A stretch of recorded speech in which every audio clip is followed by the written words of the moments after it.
एमाने बुड़ीबे चाषी की हैरान करिया माने ए सरकार बुड़ीब। चाषी प्रसंग रे एमानंकर लक्ष लक्ष टन धान जो संग्रह करिसंती तांकर केंद्र थिबा बड़ इंजिन ताकू नबाकू राजी नुहे। से आगामी दिन में आउ धान केमती किणा न हम से कठोर शर्त से बर्तमान लगाउछंती।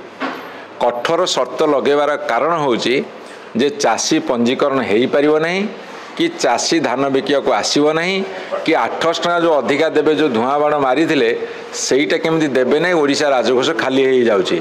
ए समस्त कारण भी से कहउछंती चाषी ता जेजबापा अजा ता आई ता नाती नातुणी भौणी पीसी जेते अच्छे सबू दस्खत माइला पर चाषी पंजीकरण हम।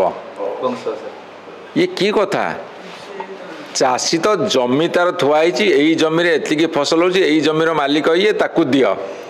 ये कौन जमी किणा बिका होची लीगल है यार। चाषी नोटिस ये चाषी किणा धान चाष जमी किणा बिकार जमीती आईन अच्छी ये बर्तमान धान उठेबारे ताठू अधिक कठोर आईन लागू कर पछरे तीनोटी उद्देश्य अच्छी।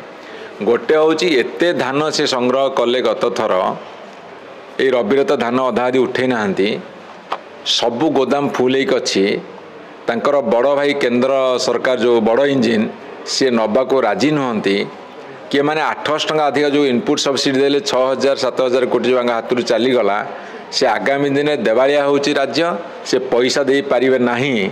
से वर्तमान सी कठोर नियम प्रणयन कर चाषी पंजीकरण करें कि धान बिकी पारे कि सरकार उपरे दोष आसबनी।